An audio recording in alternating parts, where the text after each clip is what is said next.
दोस्तों सामने आप लोग जो देख रहे हैं ये मेरा हर सिंगार यानी कि पारिजात का पौधा है और इस पे अब देखिए कितनी ढेर सारी कलियां बन चुकी हैं। तो इन कलियों के बनने के पीछे क्या कारण है, कौन सी ऐसी इनको फर्टिलाइज़र दी गई है, आज के वीडियो में मैं आप लोगों के साथ में इसी को शेयर करूंगी। क्योंकि हर सिंगार का पौधा काफ़ी पवित्र पौधों में से एक माना गया है और इसके फूल रात को खिलते हैं जो सुबह होते होते नीचे गिर जाते हैं और इस पे फूलों का खिलना सितंबर से शुरू हो जाता है जो दिसंबर लास्ट तक बराबर चलता रहता है। इसके बाद ये पौधा डोरमेंसी पीरियड में जाने लगता है और इस पीरियड में इस पौधे की सारी पत्तियां नीचे गिर जाती हैं। तो दोस्तों अक्सर लोगों की शिकायत होती है कि उनके पारिजात के पौधे पर कलियां नहीं बन रही हैं। तो आज के वीडियो में मैं ये भी बताऊंगी खाद देने के साथ साथ कि आखिर पारिजात के पौधे पर कलियां ना बनने के क्या कारण होते हैं। तो फिर चलिए वीडियो की शुरुआत करती हूँ। नमस्कार दोस्तों, मेरे YouTube चैनल पर आप सभी लोगों का हार्दिक स्वागत है। तो दोस्तों हर सिंगार के पौधे को रात की रानी के नाम से भी जाना जाता है और ये पौधा ज़मीन में लगने वाला पौधा है, लेकिन अब कटिंग द्वारा लोग इसको गमलों में भी लगाने लगे हैं।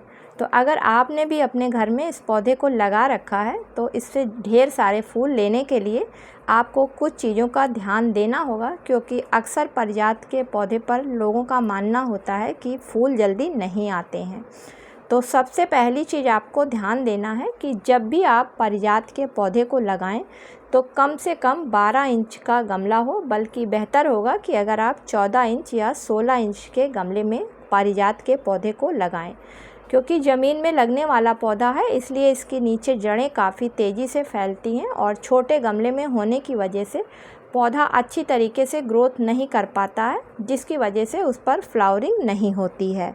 दूसरा कारण होता है पारिजात के पौधे पर फूल ना आने का कि गमले में लगे हुए पारिजात के पौधे को 7 से 8 घंटे की धूप दिखाई जा रही है, जबकि पारिजात के पौधे को 4 से 5 घंटे की ही धूप चाहिए होती है, खासकर जब इस पर कलियां बनने का टाइम आता है।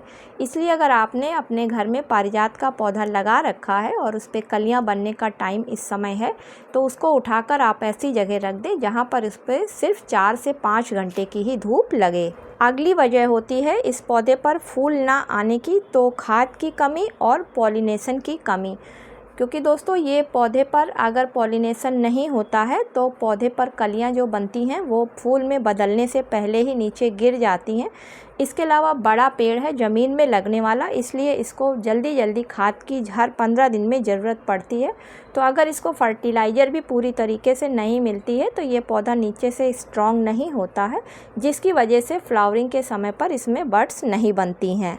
तीसरी वजह होती है पारिजात के पौधे पर फूलों के ना बनने का। तो फ्रेंड्स बहुत अधिक पौधे को पानी का मिल जाना, क्योंकि पारिजात के पौधे को ज़्यादा पानी और रुका हुआ पानी बिल्कुल भी पसंद नहीं है और इस कंडीशन में इसकी जड़ें गल जाती हैं, जिसकी वजह से पौधा ख़राब हो जाता है। तो पारिजात के पौधे को इतना पानी चाहिए होता है कि मिट्टी में बस नमी बनी रहे, लेकिन उसमें पानी बिल्कुल भी रुकने ना पाए। तो दोस्तों अगर आप पारिजात का पौधा घर में लगा रहे हैं या लगा रखा है तो इन 3 चीज़ों का विशेष ध्यान रखें, तो सीजन आने पर आपके पौधे पर ज़रूर फ्लावरिंग स्टार्ट हो जाएगी। तो चलिए अब देखते हैं कि इस समय हमें अपने पारिजात के पौधे को कौन सी ऐसी फर्टिलाइज़र देनी है जिससे कि इस पर ज़्यादा से ज़्यादा कलियाँ बनें और वो सारी कलियाँ फूलों में बदल जाएँ।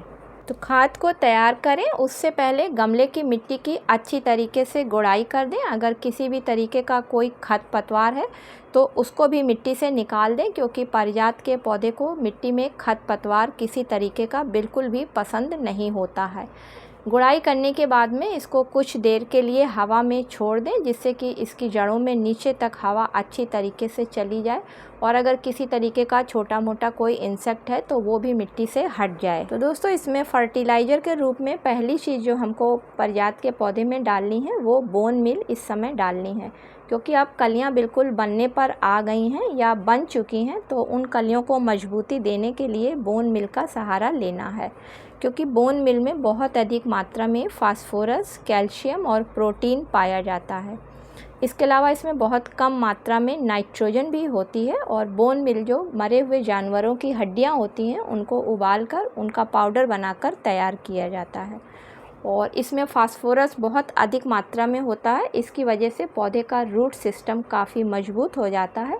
इसलिए अगर पौधे पर फूल नहीं आ रहे हैं तो बोन मील का इस्तेमाल करने से फास्फोरस की वजह से उसमें फूल बनने लगते हैं, और इसमें जो कैल्शियम पाया जाता है उसकी वजह से फूल जब बनते हैं तो उनके डंठल काफ़ी मजबूत हो जाते हैं, जिसकी वजह से वो नीचे झड़कर गिरते नहीं हैं।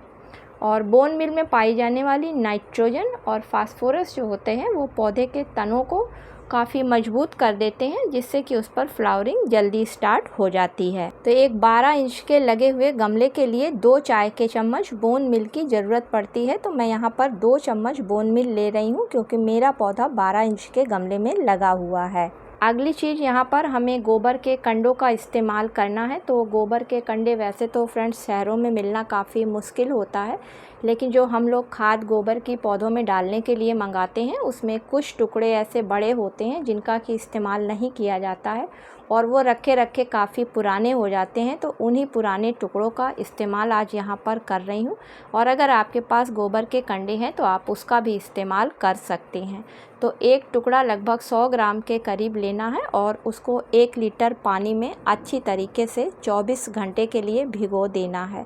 तो फ्रेंड्स, गोबर के कंडे जितने पुराने होते हैं उसमें उतनी ही ज़्यादा phosphorus, nitrogen, calcium, potash, magnesium, iron और सल्फ़र पाया जाता है।